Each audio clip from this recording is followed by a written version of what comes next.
JCD Prabhakar அவர்கள் வந்து விஜயோட போய் சேர்ந்துருக்குறாங்க. அடுத்து நீங்கள் எப்போ போக போகிறீங்க, அந்த பிரேக்கிங் எப்போ பார்க்க போகிறோம்? முன்னாடி நீ போ, பின்னாடி நான் வரேன். ஜேசிடி பிரபாகரன் அவர்கள் வந்து 2011 அவர் பேராசிரியர் அன்பழகனை எதிர்த்து போட்டியிட்டு அதே வெள்ளிவாக்கம் தொகுதியில் வெற்றி பெற்றார். 2016 திரு ஸ்டாலின் அவர்களை எதிர்த்து நின்று தோல்வி அடைந்திருக்கிறார். ஓபிஎஸும் தினகரனும் எந்த காலகட்டத்திலும் பாரதிய ஜனதா கட்சிக்கு எதிராக கனவு கூட காண மாட்டார்கள். ஆனா ஓபிஎஸ் அவர்கள் வந்து இப்போ அதிமுகவை விட்டுட்டு திமுகல போய் ஜாயின் பண்ண போறதா அவரோட ஆதரவாளர் ஒருத்தர் பேட்டி கொடுத்தார். அதாவது இந்த கிட்டத்தட்ட அடுத்த எம்ஜிஆராக விஜயை மாற்றுகிறார்களா அப்படிங்கிற ஒரு விஷயம் சொல்லுவாங்க. அவர்களை பொறுத்த வரைக்கும் டிஎம்கே வர்சஸ் டிவிகே தான் எதிர்கட்சி அப்படிங்கிற அந்தஸ்தையே வந்து அப்போ அதிமுக இழந்துருச்சா அப்படிங்கிற கேள்வியெல்லாம் வருது. திமுக எதிர்ப்பை வலுவாக விஜய் முன்னெடுக்கிறார், பாஜக எதிர்ப்பை வலுவாக விஜய் முன்னெடுக்கிறார். ஆனா எடப்பாடி பழனிசாமியை பொறுத்த வரைக்கும் ராகுல் காந்தி அவர்களுக்கும் திரு ஸ்டாலின் அவர்களுக்கும் ஓரளவுக்கு நல்ல புரிதல் இருக்கு. காங்கிரஸ்ல ஒரு பிரிவுக்கு தவேகாவோடு பயணிக்கலாம் என்கிற ஆசை இருக்கு.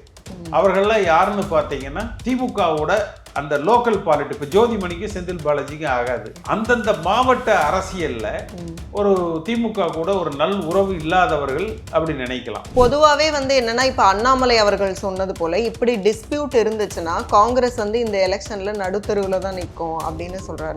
முதல்ல அண்ணாமலை எங்க நிக்கிறாருன்னு பாருங்க, அவர் எந்த தெருவில் நிக்கிறாருன்னு தேடி கண்டுபிடிங்க.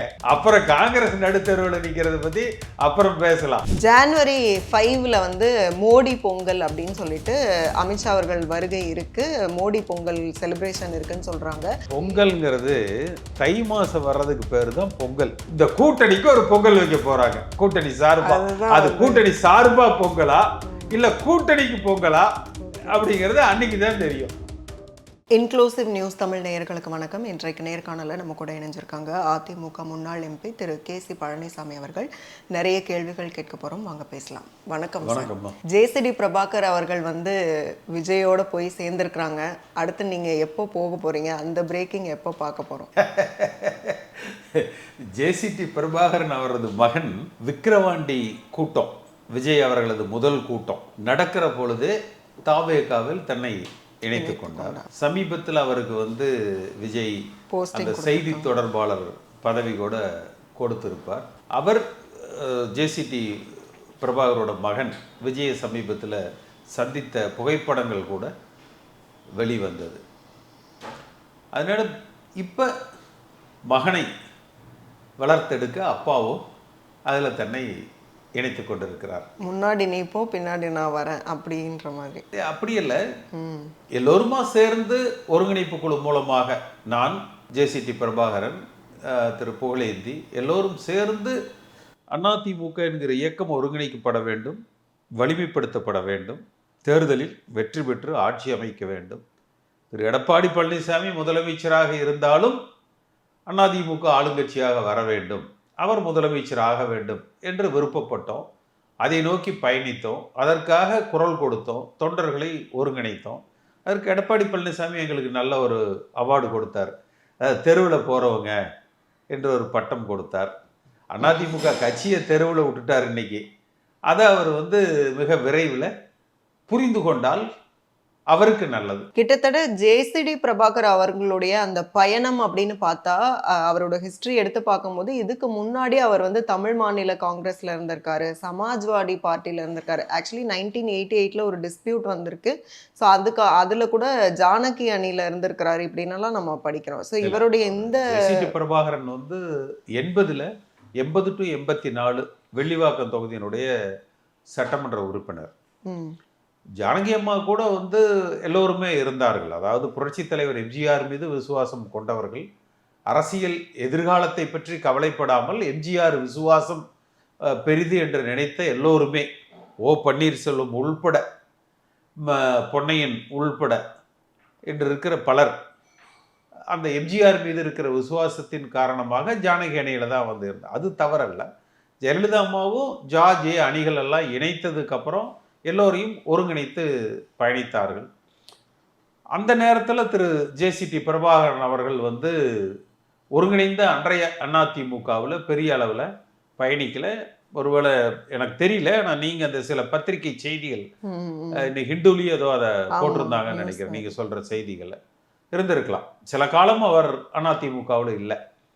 ஆனால் 2011 அவர் பேராசிரியர் அன்பழகனை எதிர்த்து போட்டியிட்டு அதே வில்லிவாக்கம் தொகுதியில் வெற்றி பெற்றார். 2016 திரு ஸ்டாலின் அவர்களை எதிர்த்து நின்று தோல்வி அடைந்திருக்கிறார். அதற்கு பிறகு ஓபிஎஸ் அணியில் பயணித்தார். அதிலிருந்து விலகி என்னோடு ஒருங்கிணைப்பு குழுவில் பயணித்தார். அவர் மகன் தாவேக்காவில் இணைந்ததற்கு பிறகு இந்த ஒருங்கிணைப்பு குழுவிலிருந்து கொஞ்சம் விலகி இருந்தார். அந்த ஏன்னா விலகி இருந்ததற்கு காரணம் வந்து எடப்பாடி பழனிசாமி தெருவில் போறவங்கன்னு சொன்ன கமெண்ட், அடுத்து ஒருங்கிணைப்புக்கு சாத்தியமே இல்லை என்று அவர் ஒரு முடிவுக்கு வந்திருக்கிறார். ஆனா என்ன பொறுத்த வரைக்கும் இந்த சட்டமன்ற தேர்தலில் முழுமையாக இல்லாவிட்டாலும் ஓரளவுக்கு அந்த ஒருங்கிணைப்பு சாத்தியப்படலாம் என்கிற கருத்து. எதை வச்சு அதை சொல்றீங்க? ஓ பன்னீர்செல்வமும் 2 விஷயத்தை வச்சுக்கோங்க. ஓபிஎஸும் தினகரனும் எந்த காலகட்டத்திலும் பாரதிய ஜனதா கட்சிக்கு எதிராக கனவு கூட காண மாட்டார்கள். அவர்கள் கனவுல கூட அதை வந்து நினைச்சு பார்க்க மாட்டாங்க. அதனால அவர்களது முதல் விசுவாசம் பாஜகவுக்கு. என்டிஏ கூட்டணியில இருந்து விலகிட்டாங்க. நான் சொல்றேன், அதெல்லாம் இருக்கலாம். அதெல்லாம் வந்து ஒரு சீட்டு பேரத்துக்காக. எனக்கு தற்பொழுது அவர்கள் பாஜகவோடு பேசிக்கொண்டிருப்பது தினகரன் தனி கட்சி, அவர் கூட்டணி, ஓபிஎஸ் தன்னை அதிமுகவில் சேர்த்து கொள்ள வேண்டும் என்கிற கோரிக்கை வைத்திருக்கிறார். ஆனால் எடப்பாடி பழனிசாமி அதில் உடன்பாடு இல்லை. ஆனா ஓபிஎஸ் அவர்கள் வந்து இப்போ அதிமுகவை விட்டுட்டு திமுகல போய் ஜாயின் பண்ண போறதா அவரோட ஆதரவாளர் ஒருத்தர் பேட்டி கொடுத்திருந்தார். அதாவது இந்த ஒரு 15-20 நாளா பார்த்தீங்கன்னா ஓபிஎஸும் தினகரனும் தங்களை மையப்படுத்தி ஒரு ஊடக வெளிச்சத்தை உருவாக்கி கொண்டிருக்கிறார்கள்.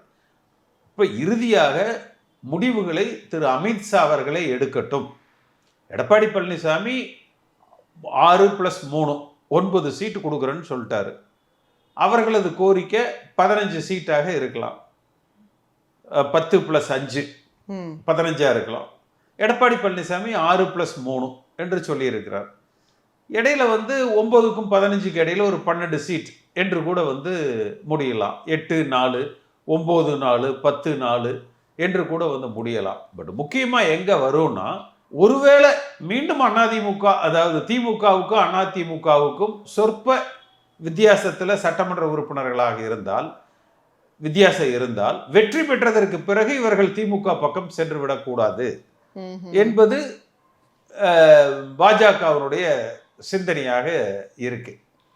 அதனால என்ன நினைக்கிறாங்கன்னா, கட்சியில சேர்த்துறது இல்லை, ஆனா சின்ன ரெட்டலை சின்னம் பாஜக முன் வைத்திருக்கிற அந்த யோசனை வந்து ரெட்டலை சின்னத்தில் அவர்கள் போட்டியிடலாம். இப்போ எப்படி பல பேர், இப்போ திரு பாரிவேந்தர், ஏசி சண்முகம் போன்றவர்கள் தனி கட்சி, ஆனால் சின்னம்னு வர்ற போது அதிமுக சின்னத்தில் அல்லது திமுக சின்னத்தில் அவர்கள் அது எப்படி ஜெயிக்கிறதுக்கு வந்து இன்னும் கொஞ்சம் இடங்கள் தேவைப்படும். அப்படிங்கும்போது அவங்க ஜெயிச்சிருந்தாங்கன்னா உடனே ஜாயின் பண்ணிக்க சொல்றதுக்கு அப்படிங்கிற மாதிரி ஒரு தேர்தலில் போட்டியிடுவதே அவர்கள் ரெட்டலை சின்னத்தில் போட்டியிட்டால் அதிமுகவினுடைய விப் கொறடாவினுடைய உத்தரவுக்கு அவர்கள் கட்டுப்பட்டவர்கள்.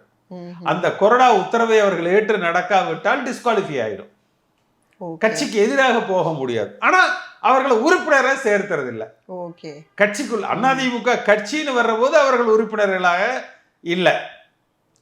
ஆனால் சட்டமன்றம் என்று வருகிற பொழுது அவர்கள் அதிமுக உறுப்பினர்களாக வெற்றி பெற்றால் கருதப்படுவார்கள்.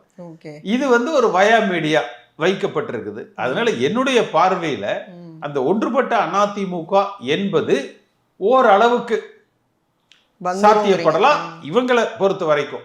ஓபிஎஸ் தினகரன் என்னுடைய இது இருக்கு, புகழேந்தி இது இருக்கு, மற்றவர்களை பற்றின முடிவுகள் முதல்ல ஓபிஎஸ் தினகரன் முடிவு எடுத்ததற்கு அந்த நேரங்களில் மற்றவர்கள் பற்றிய முடிவுகளும் எடுப்பாங்கன்னு சொல்லி நினைக்கிறோம். ஓகே. இப்ப ஜேசிடி பிரபாகர் அவர்கள் அங்க போய் ஜாயின் பண்ணதுக்கு அப்புறம் வந்து முதல்ல வந்து எம்ஜிஆர் அவர்களிடம் போய் சேர்ந்தபோது என்ன ஒரு பூரிப்பான ஒரு மகிழ்ச்சி இருந்ததோ, அது போல உணர்றேன்னு சொல்றாரு. விஜய் அவர்கள் கூட போய் ஜாயின் பண்ணும்போது.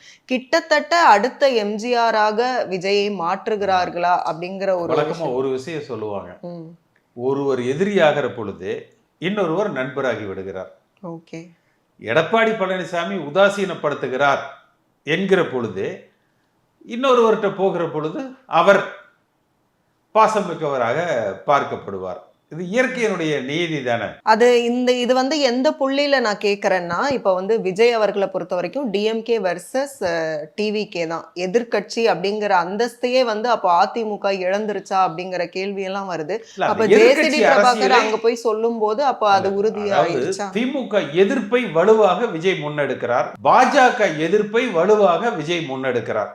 ஆனா எடப்பாடி பழனிசாமியை பொறுத்த வரைக்கும் இப்போ முத்துக்கு கருணாநிதியினுடைய மகன் அதிமுக பொதுக்குழுவில் இரங்கல் தீர்மானம் போடுறாங்க. அதை எந்த அதிமுக தொண்டனாலும் ஜீரணித்துக் கொள்ள முடியாது. ஆனால் அதை எடப்பாடி பழனிசாமி துணிந்து செய்கிறார். ஓகே. அப்ப அந்த இடத்துல எல்லாம் தொண்டர்களுக்கு ஒரு சந்தேகம், வலுவான திமுக எதிர்ப்பு இல்லை என்கிற ஒரு சந்தேகம் அவர்களுக்குள்ள ஏற்படுது. அடுத்து எல்லாம் மேல இருக்கிறவன் பார்த்துப்பான் என்று நினைக்கிற பொழுது அப்ப பாஜக எதிர்ப்பு என்பது கனவிலும் நினைக்கப்படக்கூடாதுன்னு எடப்பாடி பழனிசாமியும் நினைக்க ஆரம்பித்திருக்கிறார் என்பது தெரியுது.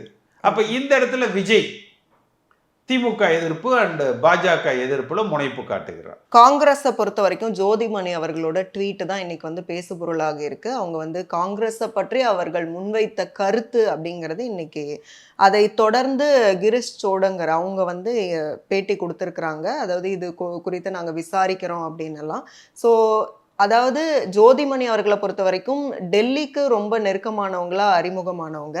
ஆனால் இப்போ இங்கே மாநில தலைமை சொல்றது ஒரு கருத்தா இருக்கு, அவங்க சொல்றது ஒரு கருத்தா இருக்கு. ஸோ இதில் வந்து இந்த டிஸ்பியூட்ல காங்கிரஸ் வந்து திமுக கூட்டணியிலிருந்து உடஞ்சு தாவேகாவுக்கு போகுமா போகாதாங்கிறது அகெயின் அந்த ஸ்பெகுலேஷன் இருந்துகிட்டே இருக்கு. ஜோதிமணி அவர்களுடைய இந்த பாயிண்ட்டை பிரேக்கிங் பாயிண்டா எடுத்துக்க முடியுமா? பிரேக்கிங் நியூஸை எடுத்துக்கலாம், பிரேக்கிங் பாயிண்ட்டை எடுத்துக்க முடியாது, பிரேக்கிங் நியூஸை எடுத்துக்கலாம். ஏன்னா திரு ராகுல் காந்தி அவர்களுக்கும் திரு ஸ்டாலின் அவர்களுக்கும் ஓரளவுக்கு நல்ல புரிதல் இருக்கு. காங்கிரஸில் ஒரு பிரிவுக்கு தாவேகாவோடு பயணிக்கலாம் என்கிற ஆசை இருக்கு. அவர்கள்லாம் யாருன்னு பார்த்தீங்கன்னா திமுகவோட அந்த லோக்கல் பாலிட்டி. இப்போ ஜோதிமணிக்கு செந்தில் பாலாஜிக்கு ஆகாது. ஓகே. அந்தந்த மாவட்ட அரசியல்ல ஒரு திமுக கூட ஒரு நல் உறவு இல்லாதவர்கள் அப்படி நினைக்கலாம். ஆனா இறுதியில காங்கிரஸ் இந்த தேர்தலில் திமுக கூட்டணியை விட்டு விலகுவதற்கு வாய்ப்புகள் குறைச்சல். ஆனா அவங்க எதுக்கு இதை பயன்படுத்துறாங்கன்னா அதிக சீட்டுகளை பெறுவதற்கு. இப்ப நிறைய பேர் திமுக கூட்டணிக்கு வருவதாக, இப்ப தேமுதிக வரலாம், பெரியவர் ராம்தாஸ் வரலாம், இப்போ நீங்களே ஒன்று கொளுத்தி போட்டீங்கல்ல ஓபிஎஸ் வர்றாருன்னு சொல்லிட்டு, இந்த மாதிரி நிறைய அங்கே சேருகிற பொழுது ஒருவேளை சேர்ந்தால் காங்கிரஸுக்கான அந்த எண்ணிக்கை குறைக்கப்பட்டு விடுமோ என்கிற அச்சம் அவர்களுக்கு இருக்கு. அப்போ அந்த எண்ணிக்கையை உயர்த்தி கேட்டால் இது போல கூட்டணி நாங்கள் இல்லைன்னா தாவேகா கூட போயிடுவோம் என்று குரல் எழுப்பினால் குறைந்தபட்ச சென்ற முறை பெற்ற அதே தொகுதிகளையாவது பெற்றுவிடலாம். ஆனா தாவேகா தரப்புல இருந்து சொல்றது காங்கிரஸோட அந்த மூவ் அப்படிங்கிறது அது ரொம்ப தீவிரமா பேச்சுவார்த்தைகள் போயிட்டு இருக்கு. அதாவது ஓபிஎஸ் இவங்களுக்கு கூட பாத்தீங்கன்னா தாவேகா கூட பேசுறாங்க. இதெல்லாம் என்னன்னா தாவேகாவை பயன்படுத்திக்கிறாங்க. அவர்கள் அதிக எண்ணிக்கையில் சீட்டுக்களை பெறுவதற்கு, அதாவது ஒரு ஸ்டாண்ட் பை ஆப்ஷன். அது இல்ல, ஓபிஎஸ் அவர்கள் வந்து தாவேகாவோட போறதுக்கு பேசினாங்க, ஆனா விஜய் அனுமதிக்கல, அதனால டிஎம்கே ஓட போறதா ஒரு முடிவு அப்படின்னு விஜய் சொன்னாரா? இல்ல பொதுவெளியில சொல்ல. இவங்களா வந்து ஊடகங்கள்ல உங்களை போல பத்திரிகையாளர்கள் கொளுத்தி போடுறதால அவங்கவுங்க என்ன காரணம் அதுக்கு ஃபிட் பண்ணிக்கிறாங்களோ அதை ஃபிட் பண்ணிக்கிறாங்க. இப்போ காங்கிரஸ்ல டிஸ்பியூட் வருது அப்படிங்கும்போது இப்ப ஜோதிமணி அவர்களுமே வந்து குறிப்பிடத்தகுந்த எம்பியாக இருக்கிறாங்க அப்படிங்கும்போது அப்போ பெரிய அளவுல இந்த டிஸ்பியூட் வந்து மாறாதா அப்படிங்கிறது. மேலிட பார்வையாளர் வந்து எங்க கூட்டணி வந்து திமுகவோட தான் தொடரும், நாங்க தாவேகாவோட பேசல என்று அவரை தெளிவுபடுத்தி இருக்கிறார். ஆனா எங்க சந்தேகம் வருதுன்னா அந்த பிரவீன் சக்கரவர்த்தின்னு ஒருத்தர் வந்து விஜயை பார்த்தாரு, வெளிப்படையா பேசு. அவர் இன்னும் கட்சியில இருந்து நீக்கப்படல.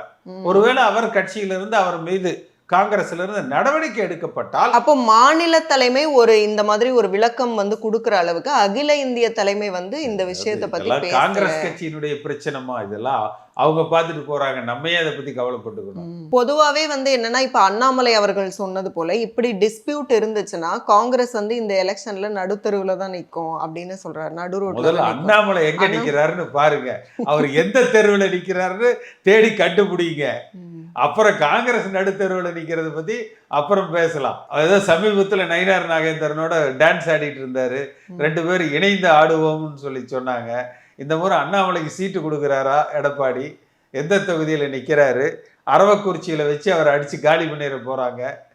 இதெல்லாம் தெரியல. ஜான்வரி 5ல வந்து மோடி பொங்கல் அப்படின்னு சொல்லிட்டு அமித்ஷா அவர்கள் வருகை இருக்கு. மோடி பொங்கல் செலிப்ரேஷன் இருக்குன்னு சொல்றாங்க. திருச்சி ஸ்ரீரங்கம் அங்கதான் நடத்தப்படுது. அப்போ ஜெயலலிதா அவர்கள் வந்து அந்த இடத்துல போட்டியிட்டு பெரும்பான்மையா ஜெயிச்சவங்கிற ஒரு பேர் இருக்கு. பொங்கல்ங்கிறது தை மாசம் வர்றதுக்கு பேரு தான் பொங்கல். ம். வாரத்துக்கு ஒருக்கா வைக்கிறதோ அல்லது இவங்க டேட் கொடுத்து வைக்கிறதுக்கு பேரு பொங்கல் அல்ல. இல்ல அதுதான் அந்த ஸ்ரீரங்கத்துல நடத்துறேன்னு சொல்றது அவங்க தை பிராமின்ஸோட ஒண்ணாம் தேதி votes-அ வந்து தை கன்சாலிடேட் பொங்கல், தை பண்றதுக்கு. பொங்கல் அப்படிங்கிறது வந்து பொங்கல்ங்கிறது தமிழ் இல்லைன்னா இது அன்னபூர்ணா தை பொங்கல் இல்லாம மோடி பொங்கல்னு பேர் வச்சிட்டாங்க. போடி பொங்கல் அல்ல, இல்ல போகி. போகிங்கிறது பொங்கலுக்கு முந்தைய நாள் நடத்துறது. ம். மார்கழியோட கடைசி நாள் போகி, தை 1ஆம் தேதி பொங்கல் அது நடத்துறது. இப்ப அமித்ஷா வர்றது, நயினார் நாகேந்திரன் ஒரு சுற்றுப்பயணம் போனார் இல்லையா தமிழ்நாடு முழுக்க, அது யாருக்கும் பெருசா தெரியல. அந்த சுற்றுப்பயணத்தினுடைய நிறைவு விழா புதுக்கோட்டையிலயோ தஞ்சாவூர்லயோ ஏதோ நடக்குதுன்னு நினைக்கிறேன். அதற்கு அமித்ஷா வர்றாரு. பொங்கலுக்கு வந்து 14-15 தேதிகள்ல மீண்டும் அமித்ஷா தமிழகம் வர்றாரு. Okay. அப்போ எடப்பாடி பழனிசாமி இந்த எல்லா கூட்டணி கட்சி தலைவர்கள் எல்லாரும் சேர்ந்து இந்த கூட்டணிக்கு ஒரு பொங்கல் வைக்க போறாங்க. கூட்டணி சார்பா. அதுதான் அது வந்து- கூட்டணி சார்பா பொங்கலா ம். இல்ல கூட்டணிக்கு பொங்கலா Okay. அப்படிங்கிறது அன்னைக்கு தான் தெரியும். மிக்க நன்றி.